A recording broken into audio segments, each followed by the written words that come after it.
backhoe took out both the fiber and the copper going into my employer's building. And they decided, I guess, to save time, just to run both cables through the same conduit. But the cables were different companies, right? Yeah, who knows? But they were the same. They were in the same physical location, and that's kind of not the point. The whole point is you have. Well, of course. Somewhat redundant. Of course. Redundant enough, but it's redundant-esque. Okay, folks, it's 5 o'clock. It's actually a couple minutes after. Is everything good to go right now? Okay, so I'll go ahead and get started.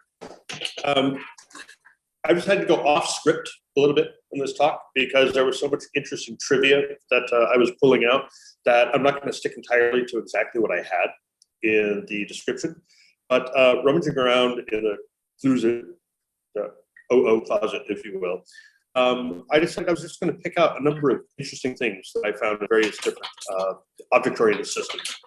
Some things which someone is typing. Can you mute yourself? Thank you. And just pulling out various interesting things from different object-oriented systems. And talk about Korean much, though I'll mention that a little bit towards the end.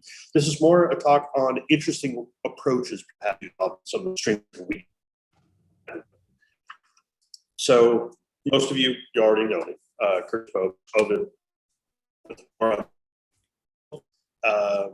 And there's my Twitter, my email. This is slide on that wiki, so you can go ahead and check that out later if you need to. And this is just going to be, it's going to be nice. Really, it's just going to be, there's no talk, actually. It's just some fun stuff that I picked out of different OO systems that I thought some of you might find very interesting. And I'll start with Simula 67. This was in 1967, over 50 years, the first modern OO programming language, and introduced most modern concepts that we agree with. And here's a little rectangle class. We can kind of make out what it does, mostly. That's straightforward.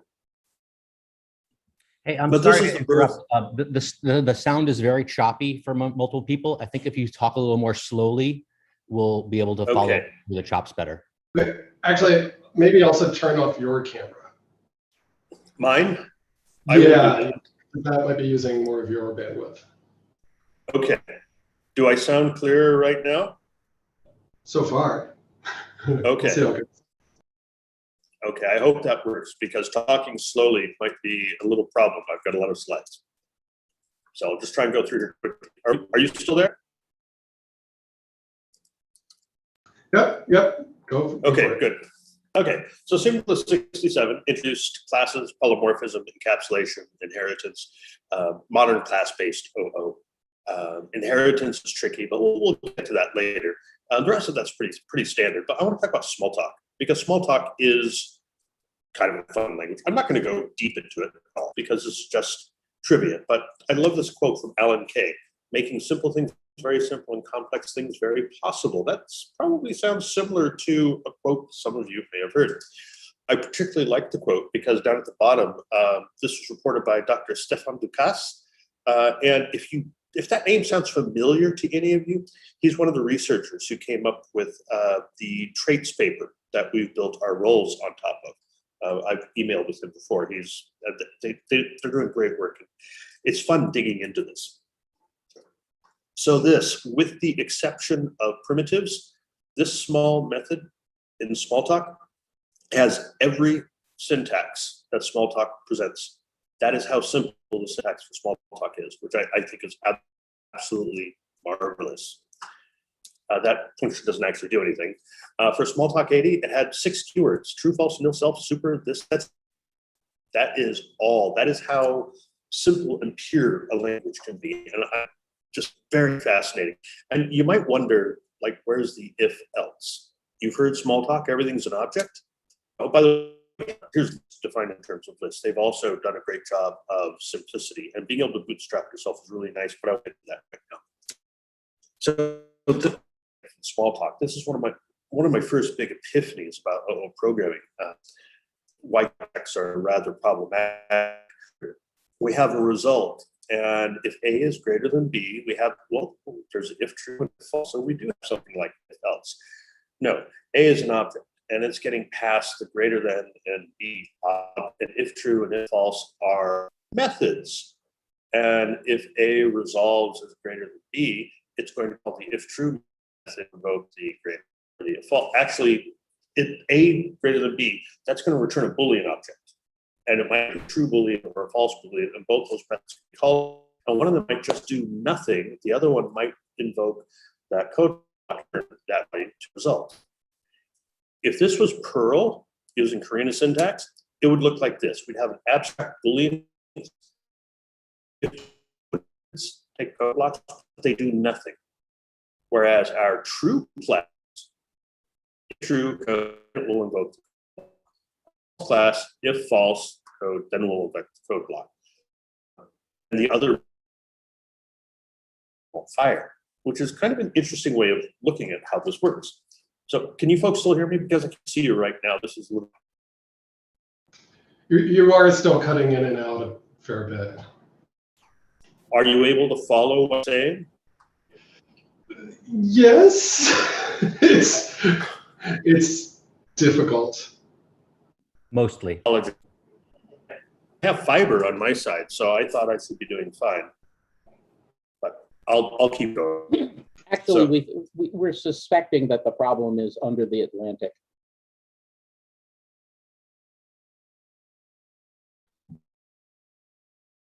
When I got bored with writing slides, I had fun with this super. It's both true and false until you look at it, in which case it resolves to either true or false and stays that way. Fun stuff, just me playing with interesting ways of playing with code. But inheritance, that's the we all with. So inheritance, we understand how this works. Class customer is a person. And what this means is a subclass should be a more specialized version of the parent class. Mammal is an animal. Cat is a mammal. And we Liskov, which is interesting. So Liskov, we've heard about the Liskov substitution principle. Let phi of x be a property, blah, blah, blah. No one understands what that means, even though she won an award for this. What it means is any place you have a class, if you have a subclass of that class, you should be able to use a subclass in place of the parent, and your code should work just fine. That's all. It's an important thing. The real world, it doesn't actually work that way. So, for example, our mammal class, you might say, well, mammals bear live young. That's one of the things you have in your mammal class. But platypuses are mammals, aren't they? Yes, but they don't bear live young. So it doesn't always work this way in the real world. Trying to model classes against real world stuff, it's mostly a good idea. And what this means is, if a customer is a person, if this works, a person age years greater than voting age, the following must work: customer age years greater than voting age. You should always be able to drop a subclass in where your parent class is and have things magically work. It really simplifies a lot of code. But the real inheritance, this is something. So Alan Kay, he initially thought that inheritance was great. By the way, he's not some grumpy old guy who just graduated from Rails boot camp. He invented the term object-oriented programming. He's brilliant. But he was thinking about biological systems, the cells in our bodies, for example. And when he thought inheritance was interesting at first, he saw the actual problem. Class invoice is a person. What does that mean? This doesn't make any sense. This is not a specialized thing, a more specialized thing, but we can't prevent that. Not without, say, artificial general intelligence, and even that might not be able to do it because humans have trouble sometimes figuring out what's an appropriate subclass. So inheritance is, it's not a great modeling tool for many reasons. Software doesn't understand the intent of what you're doing, so you can't really enforce it. Design by contract sort of helps. So I won't go into this. Basically, you assign a contract for your class and your subclasses aren't allowed to violate the contract. This is built directly into Eiffel. So this is an example from the Eiffel language where we need to be able to put an item into a into like a dictionary, and we require that it has capacity, and that we actually have a key that we're going to store it with, that we have our insertion algorithm, and then we ensure afterwards we actually have the item that we inserted, that the key actually, the item for the key matches.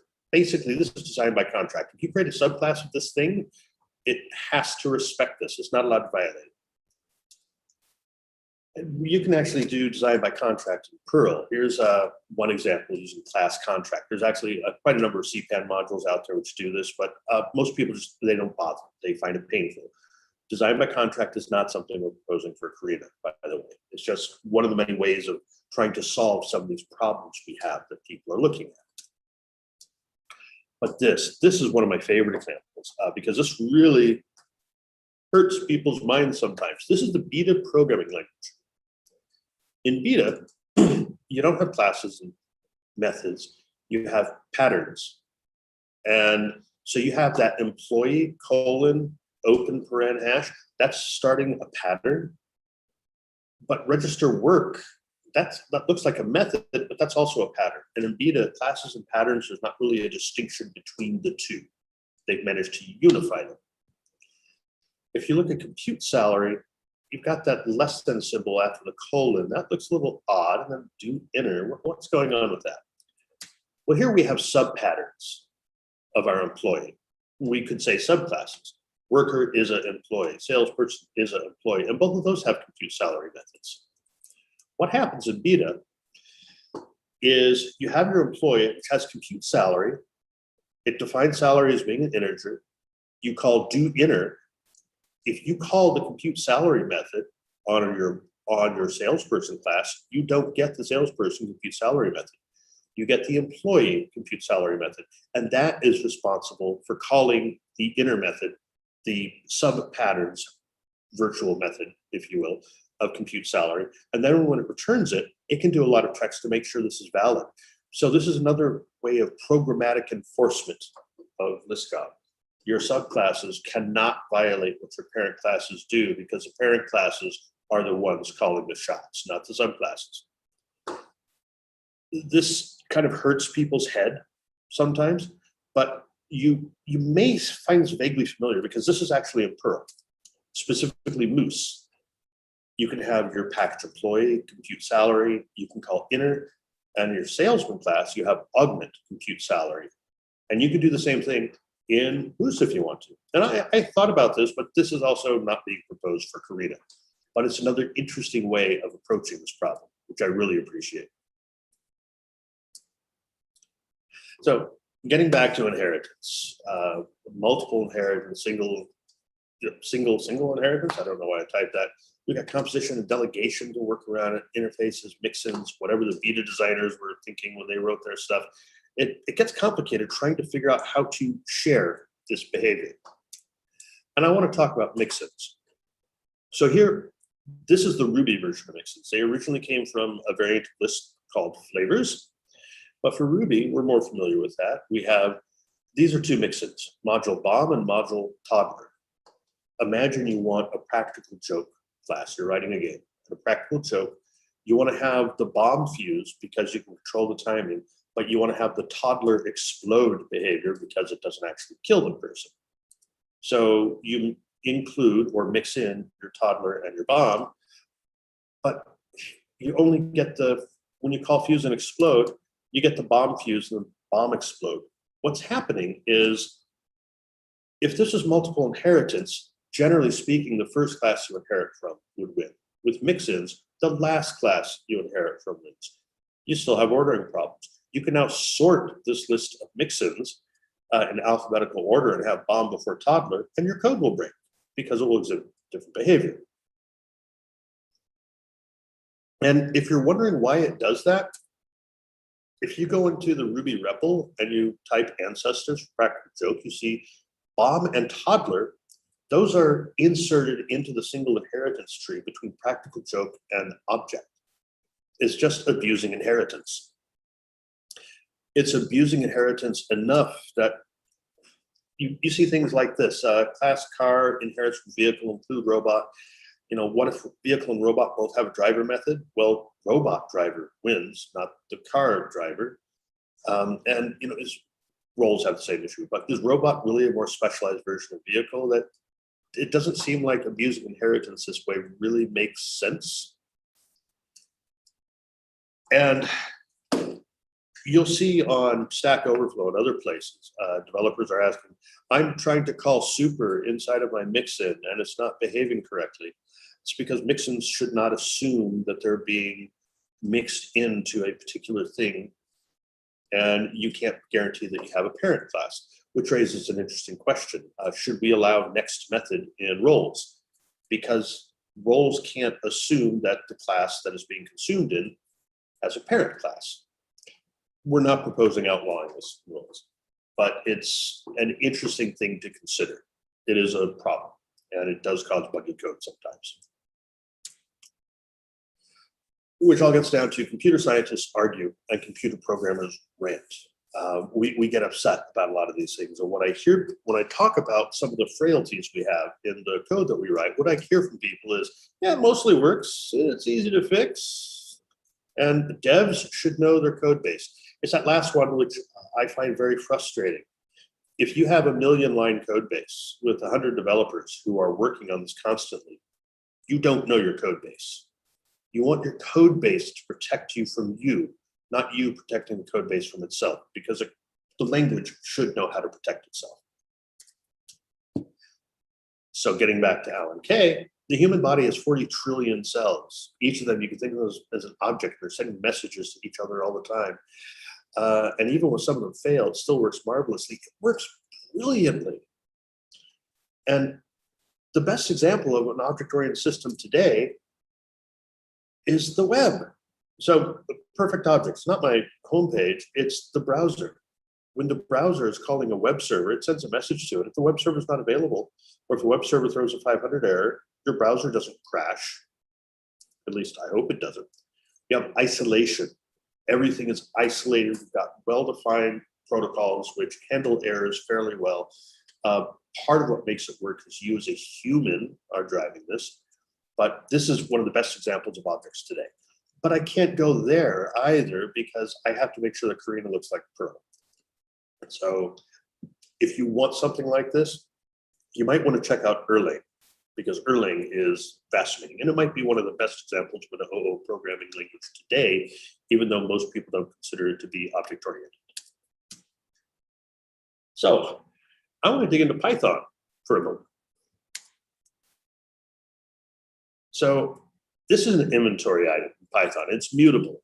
We've got a name, price, and quantity, and we can figure out the total cost of all of our inventory items if we multiply the quantity on hand by the unit price. This is very simple. There's nothing fancy. It's very easy to do. In fact, this is pretty much easier than what you could do in core Perl, because this is core Perl. In this case, this is immutable because it's actually harder to make it mutable. So core Perl, this is Python, this is Perl. Python wins there, hands down. I'm sorry, it is easier to write that. Because with Perl, when you only have less, you have to wire everything together by hand. That's very frustrating. By the way, this is Karina. Pretty much the same thing, except this is an immutable version, which I prefer, as most of you, I think, know. It's very simple, clean, and even nicer than the Python version. But let's get back to the Python version. I can, down at the bottom, you can see I can set item price to Bob. And if I were to print that, my total cost is unit price times quantity on hand. That would print out Bob, Bob, Bob. And that doesn't make any sense. We have no validation. And when I talk to Python programmers, they say, this is Pythonic. You do not want to validate your data because you should know your code base. And it turns out there's a lot of problems with this on larger code bases. Not a surprise. So one developer was working on something called data classes, and he worked with Guido to get a good syntax and language where you can basically list the types. I'm going to kind of slag on data classes a little bit here, but they're actually wonderful. There's a huge amount of stuff they provide for you, but not types. They seem to provide types, but they really don't. If you look at them right now, you see the string, you see the float, you see the int,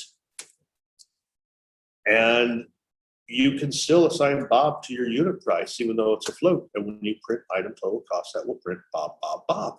What's going on? I have my type information there. Well, it turns out Python ignores this.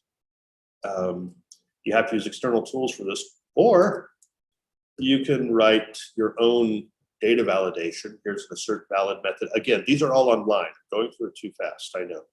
But these are all online, and when I call total cost, I can assert that all my data is valid and throw an exception if it is not, if it doesn't match the types. This is kind of ugly. So if I were to make this object immutable, I can call post init, which is kind of like the build method in Goose, and that would call assert valid on the object. And because I've set frozen equals true, I now have a nice immutable object. I still don't want to write this code to manually verify that my types are correct, because every time you have to write that, that's more chances for bugs. But you have Pydantic, which is runtime type validation, MyPy, PyWrite static type checkers. All of these have been built in response to a single problem in Python. As systems get bigger, they're harder to maintain without types. It's that simple, right? We see this in Perl, we see this in Python, we see this in tons of languages. Larger systems, if you don't have this way of asserting the correctness of the program, you have more bugs. So why do you get types? There's more reasons in this. Probably the big three: correctness, performance, documentation. Documentation telling you what kind of data you have. Performance, you can build in great performance advantages, but really it's correctness. That is the first thing we need to strive for, because we want to make sure the software we build does what it's supposed to do. That's a big thing up front. The others we can worry about later. But we're not going to get that in Karina as much as I want it. And the reason we're not going to get that, because it spans the entire language: variable declarations, slot declarations, signatures. There's many different arguments about how types should be declared. The first one, myint foo, probably won't happen because that's leveraging existing syntax in Perl, which is mostly unused, except it is used with the fields pragma, and we can't take a chance of breaking backwards compatibility. There's other things, I won't go into it right now, but effectively, we're not getting types anytime soon. We get a lot of other nice things out of Karina, but types are not going to be one of them. So what we've learned, inheritance is, it's kind of a mess. We're not going to get the types, but simplicity, that's lovely. How simple can we get and still have a great OO system? Bless is not the simplicity you want, because that's the assembly language of OO. We need something which allows you to do as much as you want, but takes away a lot of the grunt work, so you can focus on building the code that you need, and not the code that you need to build to write the code that allows you to do what you need. So good enough is not good enough. If we're going to push Perl forward, we can't be decent. We have to excel beyond what we thought we could do. And that's what we're trying. There are some, I'm going to see what I need to find out what slide I'm on. Okay, I am actually making great time. This makes me very happy. So changes to Karina that you may not have heard about. Curtis, Yes. You stopped sharing your screen. Thank you very much. That was frustrating. Okay. So changes to Karina that you may not have heard of. First of all, the builder for has $foo : builder, that has gone away. I'll explain this in a moment. We're not going to have the construct phaser. That's like build args in Moose and Moo. That's going away. Adjust and destruct are going to be phasers and not methods. Phasers, you've heard about them in Raku. We have similar things in Perl. Check, unit check, init, begin, and so on. So adjust and destruct are going to be phasers. The reason we're not going to have builder, though, this one was kind of contentious. So if I have some class and I have another class, if another class were to inherit from some class, which I forgot to put on the slide, my build X is returning a string, but I'm expecting a float in the parent class, especially since I can't have types. It's bad. We're violating encapsulation if a child class could just stomp on the parent class's data for no reason. Furthermore, this is the default in how Perl actually works. You have no way of, this is the default in how Moose and Moo works. You really don't have an easy way of preventing this unless you inline the sub in the attribute declaration. But people tend to have separate builders, especially if they're complicated. So if your builder's complex, you know, this would be frustrating. This is one possible syntax we could have for this. If we had private methods, this would be simple because you couldn't override them in a subclass. We're not going to have private methods in the first pass, probably. So that's unfortunate.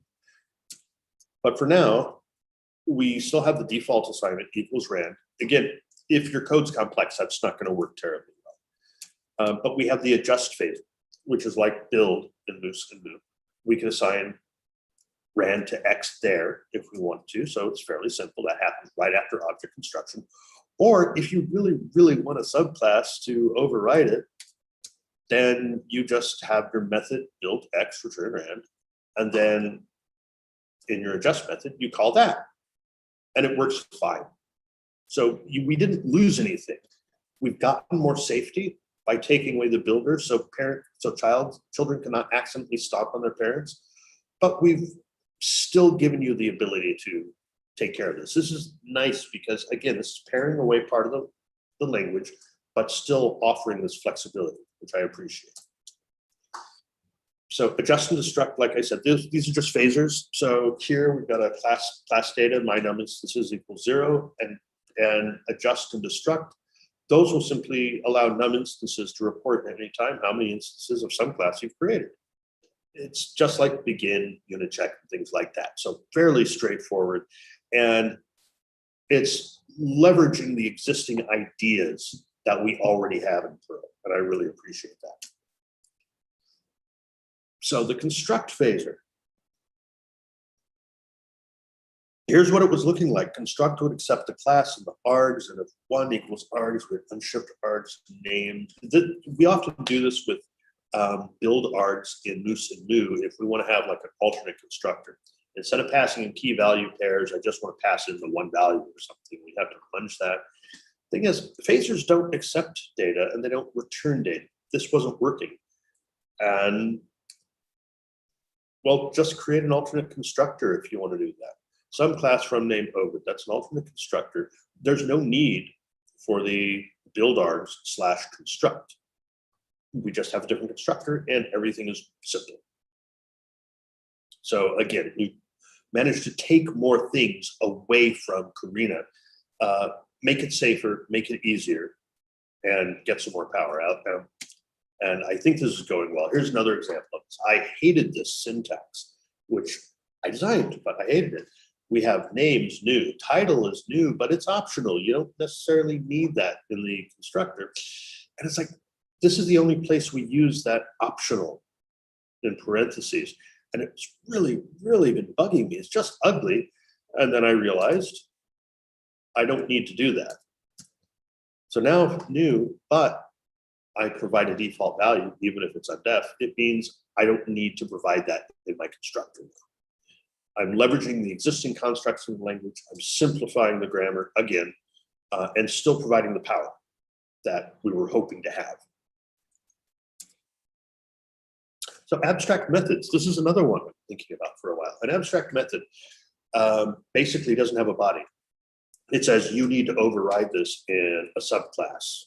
They're not as useful without types. There's things about compile time and runtime checking, which I'm not going to get into right now. But I'm looking at this abstract method foo, and we just don't provide a method body. And here's an abstract class shape. I have an area and I have a parameter. Those are abstract methods. But if I have abstract methods, a class is automatically abstract. And these are basically forward declarations right here. I don't need to declare those as abstract. So again, maybe I can pare down even more of the language and get a lot more and get the power that we wanted, but it's still clear what's going on. This is obviously an abstract class. It cannot be instantiated. So here's how this would look if you were to do this with role, requires area and parameter. And if you try to instantiate, if you try and call a method on the class, it's just going to blow up because it's an abstract class. You can't use them that way. But you remember that abstract Boolean class that I showed you earlier? In this case, I've got these two methods, true and false, neither of which are abstract. They can't be because they were supposed to provide an implementation which does nothing to mirror what Smalltalk was doing, which means I can't infer that the class is abstract. So I have to put the abstract keyword there. And then I started thinking about this more and I realized, actually, if a class is abstract, you'll have to declare it as abstract. We don't want to infer this and miss that on the class declaration because that's more checks we have to put in the code. And it's also not a self-documenting. You might not notice that that huge class that you're looking at is abstract if you're not declaring it as abstract. So this was a case where I was trying to pare it down too much, but it didn't work. So I had to put that back in. Common, this is for class methods. And these can be called on classes and instances. Below that method foo, that can be called on an instance, but it can't be called on a class method. So for a common method, we inject the class variable. For method foo, we inject both a self and a class variable, which means if you want to get the class name, you no longer need to type ref class or class, or ref self or self in order to get the class name. It will be there for you. And this started to get interesting. Here's a common method Baz. This is a compile time failure because we will not have self injected in a class method because it doesn't make sense. So if you try and call a class method as an instance method, it will now fail at compile time. We will have other possibilities of doing this in the future. For example, no, I won't get there. Here's an interesting redefined warning. If you call my class equals ref self or self, we're going to get a redefined warning because class is already provided for you. You don't have to write that code anymore. In the future, this would be interesting. I've got a common method Baz. That's a class method, not an instance method. That calls foo. But foo is an instance method and has self in there. So that should blow up because class methods cannot call instance methods because they don't have access to the instance data and they're not guaranteed to work. So this is something we could possibly even catch that at compile time. But we're not going to try that in V1. We're trying to get V1 as short as possible. So V1, it's probably not going to have exclusion or aliasing in the role methods. It might not have method modifiers. I don't like method modifiers at all, but we found some cases where we probably need them. But how small of a thing can we provide you and still provide you with the value that we think this potentially has? So here's an example of roles. So roles are a little different from subclasses because here, this role requires a private method marshal data. That's where we get private methods. A subclass cannot access private methods, but roles sometimes will need to be able to access those private methods because you don't want to expose them outside of the class, but you can trust a role because you're consuming the role into your class. You're consuming the methods into your class. And now we'll be able to provide private methods. So we have another ability to have a smaller interface to your class to not expose the data that you shouldn't be exposing and keep things clean and tidy in a way we haven't been able to properly do or easily do before. But everyone wants to know when, and I don't have an answer for that. So I've been doing most of the Karina design, and I've started on an RFC. As you may know, Perl now has an RFC process that they're experimenting with. The RFC for this is not easy because this is not a tiny project, but Paul, he has been doing most of the work actually on the implementation side. He's been doing this in ObjectPad. If you haven't played with ObjectPad, I recommend you do so. I believe one company is actually using this in production right now, which is surprising. But ObjectPad is a test bed for the Karina ideas, plus a few other ideas that Paul has. And he's also written future async await, syntax keyword try, a lot more things, but syntax keyword try is actually what should be exciting you because he's also looking at doing syntax keyword class so that when we have a version of Karina that we can propose for the Perl core, you're like, oh yeah, but that's going to be what, Perl 5, 40 or something way off in the future. I won't be able to use it. Yes, you will. With older versions of Perl, with syntax keyword class, you'll be able to enable that, and then you'll get the full syntax, Karina syntax available for you, and not just limited to newer Perls. So this will be nice. It'll be backwards compatible, basically, because the syntax doesn't work with older versions of Perl. You'll be able to still be able to use it on older versions of Perl in case you want to take advantage of it. Right now, the performance is on par with Mu, which is a fairly fast OO system, and that's with no optimizations whatsoever. And to wrap all of this up, and then I could take some questions. This wasn't designed to be informative. I had fun with a lot of those other OO systems, digging in to see what they do. And I thought it would be fun to share that with you. And some of the things that it helped form thoughts about how to make Karina better. I've been looking at how much we can remove and still have something which is great. What do we have to add back in that, if I took away too much? Lack of types is a problem. But Karina, it offers incredible encapsulation in a way we've never been able to do before, properly, or easily, I should say. All the various attempts I've seen have been very clumsy. It's very frustrating. Native roles will be built into the language, not some third-party module. Most of the syntax for Karina is declarative in nature, which means it's easier to get right, and you don't have to wire all the bits together. And we can build on that in the future, because the minimum viable product is designed to be minimal, so that we can test out the core of this and see how well it works. And we don't have to add things in if it turns out we don't actually need them. So we won't be building too much. So that wraps up that. I'm now going to turn back on my video. And once there we go. And does anyone have any questions? I got one question, Curtis. On the slide with the roles, on the slide where you define the role, Yes. there was no declaration on that page of what class it belonged to. And there probably won't be, because you can compose a role into any class, correct? Well, let me go back to that. I'm looking at the slide right now. Okay, let me share this so folks can see that. Right, we don't. So Right. roles don't belong to a class. Right. They're specifically not supposed to belong to a class. So as a standalone piece of code, how does this thing pass a Perl-C on it, for example? Some things just assumed, or Perl-C works fine with roles. There's no problem with that, because Perl-C is a compile check. It's not actually checking that you're running the code necessarily.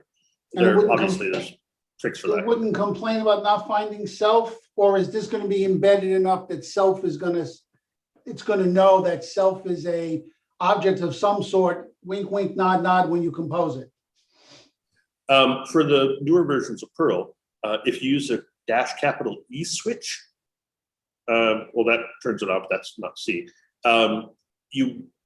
You're at first, it's going to be explicitly use feature class, and that will turn on the Karina syntax. And that will understand all this. Got it. Thank you. Yes, we have the feature guard in there. Right.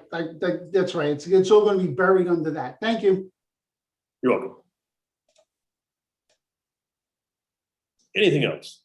Yeah, I have a question. Yes, Evan. How does Karina relate to the mob that Stephen Little has been working on? The intention is to get the mop for Karina to be as similar to the mop that Stephen was working on as possible, using that as a guide. I need to, Paul, are you here? Yeah, I'm here. Oh, there you are. Can you answer that question for him? Because you're doing the implementation side on that. Have you gotten the mop yet? So the ObjectPad does have parts of a mop. It doesn't. I haven't just implemented all of the methods. I've only been implementing things that I actually needed, but whenever I needed something, I implemented it in the same way. So it's sort of a lazy partial copy of the other mop API. Yes. Don't know if that answers the question. Okay, thank you. So you'll get your metaprogramming, much to the horror of many people. Yeah, I mean, I've already been using that in a few places, and there's a CPAN module Myriad, MYRIAD, that the company I work for have been sort of working on, and that's kind of their big kind of scary test bed with all of the object class and the async await and all of those fancy things in there. Oh, I'm looking forward to seeing that. Yeah. Okay, any more questions?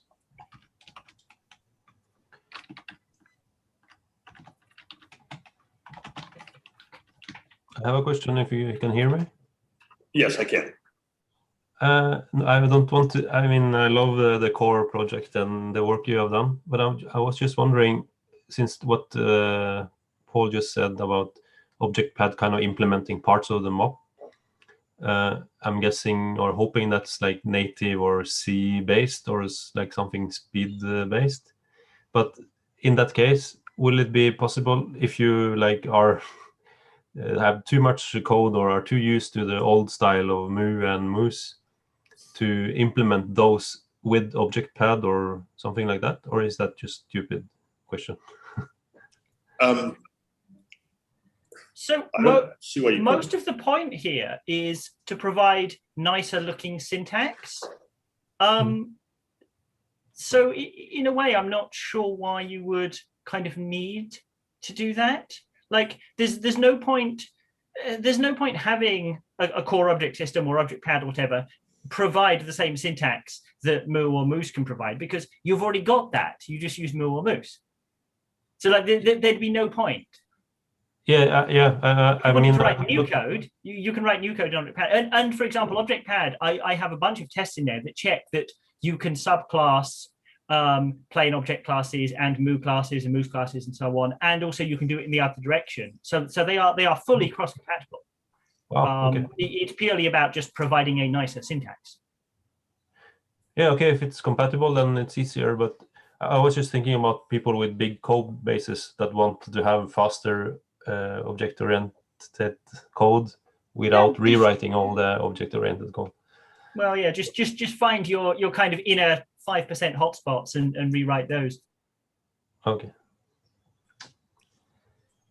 I see William in the chat was asking about some compare and contrast with Raku. I did find Raku very interesting, and I was thinking about a lot of the ideas that Raku offers and how would that work for us. I think Raku is a little bit too promiscuous with its slot data. So that's one thing which I think Core actually Karina does a better job on. However, Raku, I want this. They're hashes and lists, they're arrays. They don't flatten when you pass them. So Raku can actually declare an array or a hash as a slot, which I believe ObjectPad can, but we can't attach attributes to it really, because how do you pass in an array into the constructor? Well, you pass it in as an array ref. Well, why didn't you declare it as an array ref? What does it mean if you're trying to return that array? There's all sorts of funky little confusions. The languages don't quite fit together because Raku has fixed a lot of the problems that Perl has. And because of that, they look very similar. Actually, I have one example I often use is an LRU cache that I wrote in Karina. I also wrote that in Raku, and they look almost identical, just very little differences. One thing about Raku, which is definitely different, is Raku, well, aside from using dots for method identification, we're sticking with arrows because we're trying to keep this Perl. And also dots, it turns out there's all sorts of parsing problems if you try and switch that. The other thing is I like twidgels, that secondary bit of punctuation, but I've argued vehemently against them. for a long time, even though many people have tried to push that in there, simply because there's this perception that Perl has too much syntax, and I didn't want to, or sorry, too much punctuation, and I didn't want to add more punctuation on top of that. So that's also another difference between what Karina offers and what Raku offers.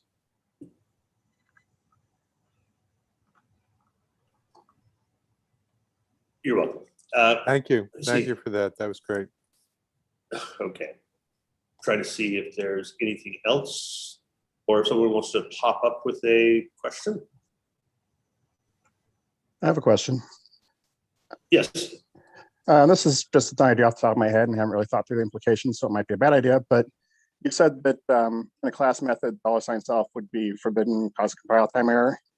Is there any reason not to just allow $self to be valid inside class methods also? If you call it from outside the class methods, from like main code or something, it would just be undef. And if you call it from a class method, it could be defined and called back and forth between class and instance methods without having it be two separate worlds. I see what you're saying. That's And they could choose to check if it's undef and throw an error if you try to call an instance method when you don't have one defined. You know, I find that a very annoying question because I don't have an answer. Think about it for later, maybe. No, I appreciate that. There's pros and cons. If we don't allow $self inside of a class method, then we get the possibility of having those compile time failures. But is that enough of a win? But what does it mean if I call a class method from an instance method, and therefore I haven't? Because it would be nice if you could call the class method the instance method, You can, right? of course, you can call a class method from an instance method, but you just get I'm talking about the other way around. Just get the class. Once you call it from the instance method, can you then call another instance method from the class method that you called from an instance method? That's the thing that seems like you would be blocking now, but maybe you could allow. That doesn't work in any language that I'm aware of, because I know, but why not do something new? Well, at that point, you've not got a class method. What you've got is a method, an instance method. Call it a hybrid method. Well, what point? Why would you? It's an instance method you can call without an instance of the object, is what it is. Which you sort of have in Perl basic OO anyway, because you can call it on the class itself or on an object, right? But that's simply because Perl does a very. I know, but I was about to say does a bad job of type checking. It just doesn't do anything with that. But it does give you, an ability to make a dual method that's both callable from outside the class and from an instance. I think you would have to make a strong case as to where we would need that to, why that would be more valuable than the safety we would get. Well, how about only enable it with a keyword, perhaps, if you have some reason to want to do it?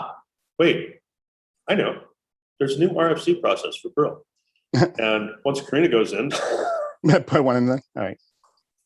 I think Good that's dodge. actually, it was a dodge, but I think the RFC process works well. I think that is probably the right way going forward. That's a good way to Because back that it. will allow people to see those and to discuss them.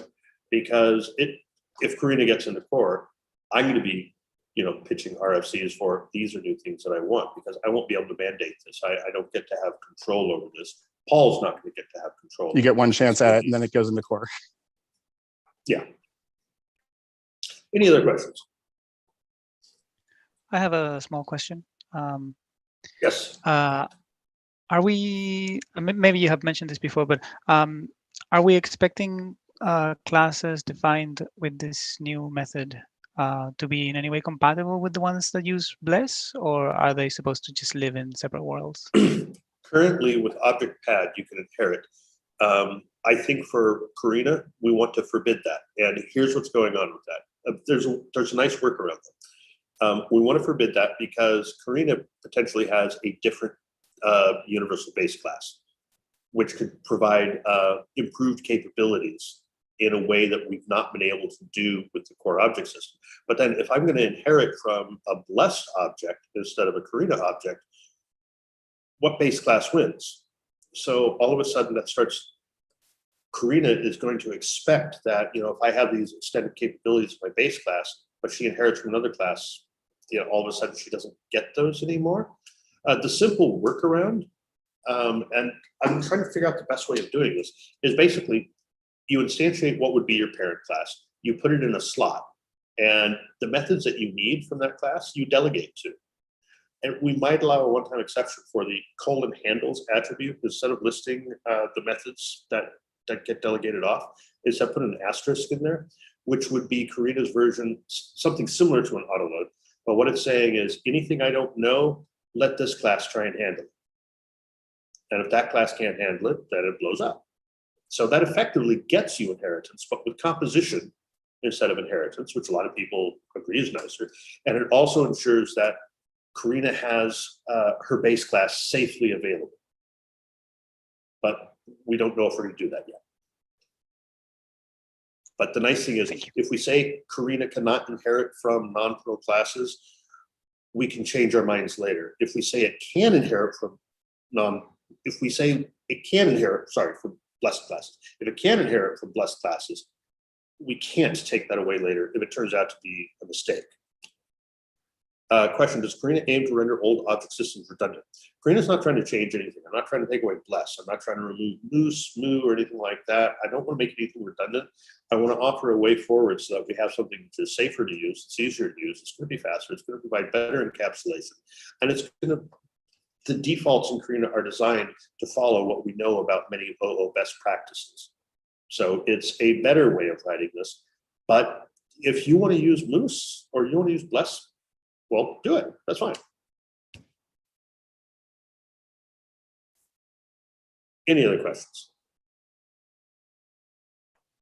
If it's not going to be a definite that it can cross inherit with the standard Perl objects, what if you just had it so that the Karina object could, Karina object, I guess, could explicitly inherit the universal to enable that or something?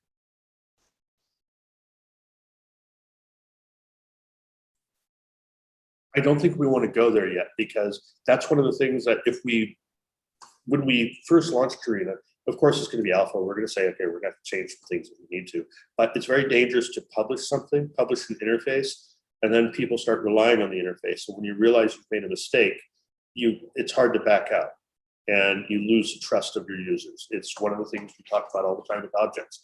They're open for extension, not modification. So I'm very concerned about that. So I appreciate what you're saying, and I'm not saying no, but I'm trying to see how much can I take away. Like Karina first pass, probably I think it's a lot safer to have it being single inheritance. You get rid of the MRO problems that we have. We don't have to worry about C3. We've got roles to deal with to solve the problems that multiple inheritance used to solve. And that means we could add multiple inheritance later if we want to, but if we start with multiple inheritance, we can't take it away. So it's the same thing. Yeah, I've already got single inheritance in ObjectPad as well, and that makes the implementation so much simpler. And again, as you say, once you've got roles, you kind of don't need MI. Like any of the places where in existing Perl I have used MI, it's only because I didn't actually have roles. And I found as I've been rewriting more of my code to using ObjectPad, I just go, well, actually, this is a role, and it just makes the code neater. Like I've never actually needed MI.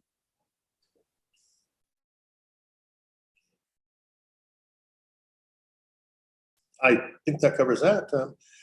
Looks like we're running out of time. I don't know who the moderator is. Do I have time for more questions, or do we need to shut this down, or how does this work? We should probably shut it down in a couple minutes. I think it shuts down automatically. I don't know that that's true. Todd asked me to explicitly shut it down and let him know when I did that. Okay, so let's see if we can get another question in, if anyone has it.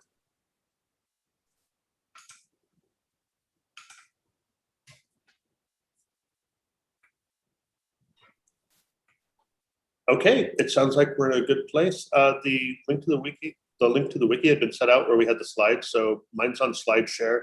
So go check the wiki for the links to all the presentations on day 3, I believe.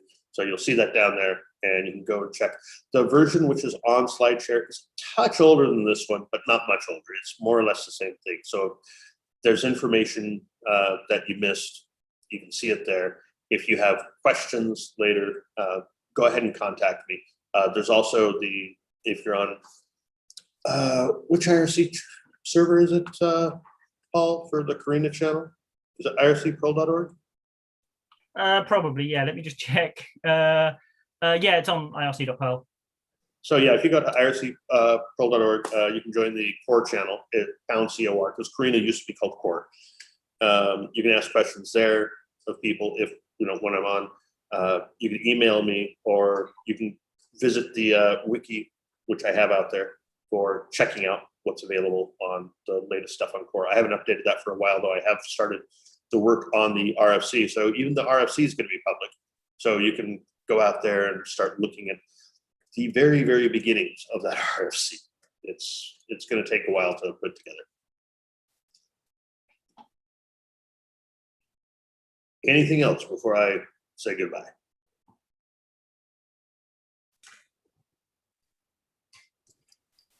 Okay. Oh, thank you, JD. I appreciate that. Thanks, Ovid. Nice chatting with all you folks.